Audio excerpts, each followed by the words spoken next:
Hello again and welcome back. So today we're installing a new dropper lever. In general, I would say that dropper levers, many of them, they are a bit too small, I feel like, so they're lacking leverage. They are not smooth and they lack adjustability. I could live with all of those things, but I can't accept a lackluster visual impression.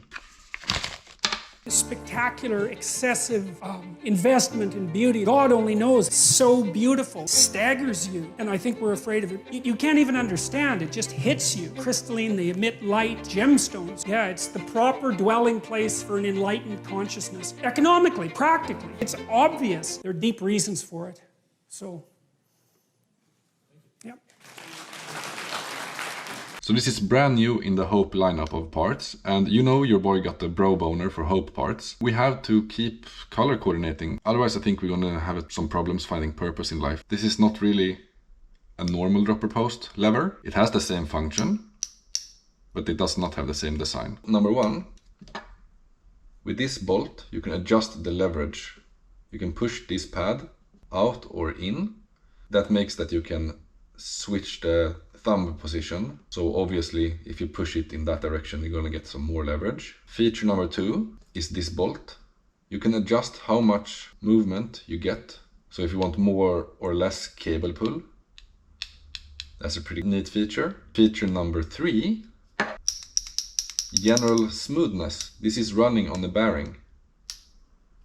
So this is just silky, silky, silky, silky, silky, silky, silky smooth, you know?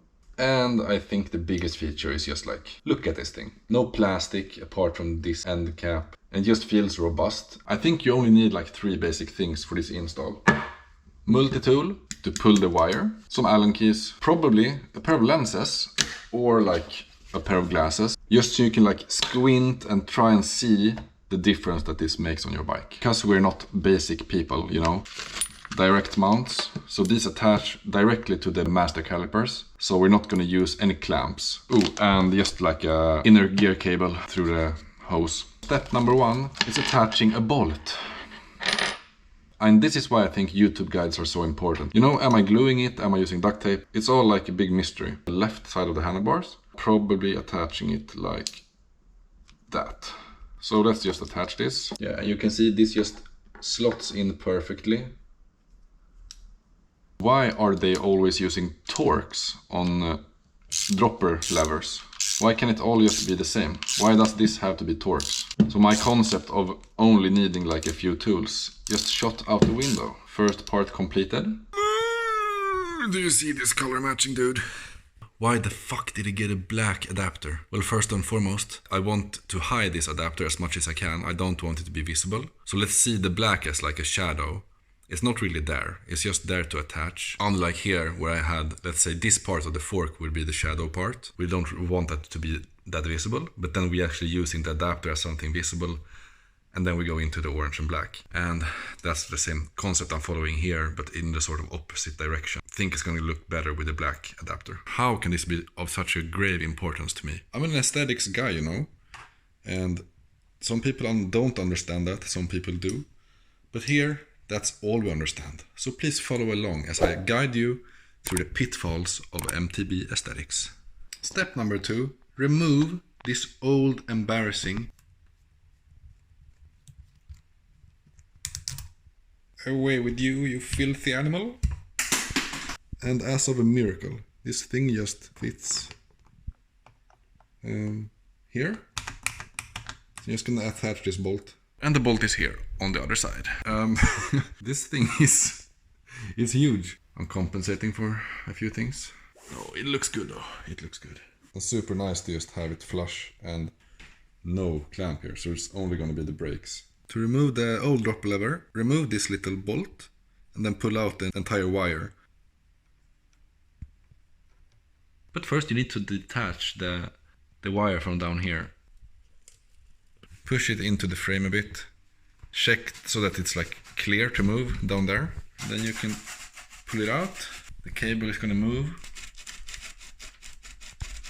And boop. There we got it. I just placed the saddle on the rear wheel. Now I can work here. This small little bolt thing, loosen that up.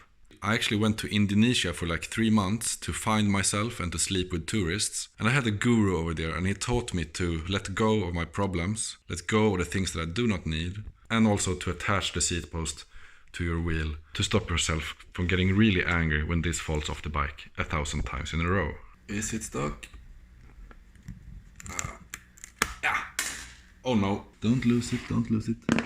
We got it. And now I'm gonna start pulling on the wire from the lever. Heave! There we go. So after giving birth to this, we can replace it. While you're in here, I would try the action of the dropper post, just checking that it's smooth. Some of you know that my favorite part of any upgrade is just lubing it up. This is very slick and it's like almost a fluid.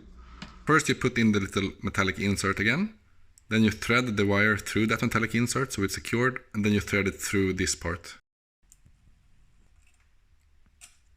Bloop. You continue through the hose. And if you don't have a hose, get a hose and install it. Bloop, bloop, bloop. We connect these two parts again.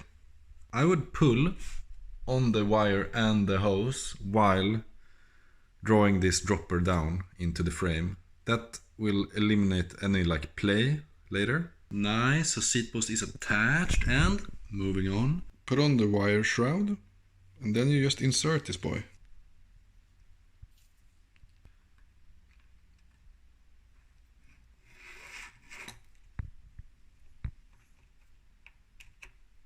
Get this fucking clean ass motherfucker. Put the lever in this position, put strain on this wire, tighten it, and then you attach it here, underneath the little thing. So we operate this boy a few times.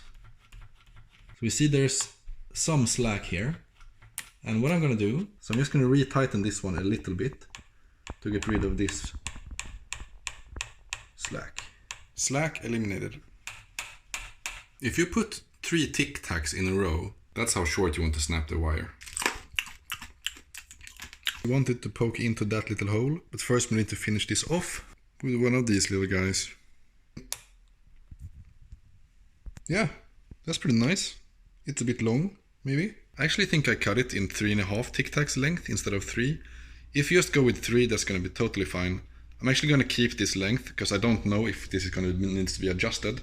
So maybe before I do like a point of no return cut here, I'm just gonna attach this and see how it goes. So today we went from this to this. Action is extremely smooth, solid. Apart from me cutting the wire too long, I'm gonna fix that. This just looks incredibly nice. The only thing I'm a bit worried about, and I don't understand why they did it, is having this much of an exposed cable. I mean, I can see myself getting some water and shit coming down this, but I guess we'll find out about that. We also got rid of this yoke of a setup for the right hand side. In total, ending up with 2 less clamps on the handlebars for that extremely clean look. See you in the next one. Hope you enjoyed watching. Bye bye.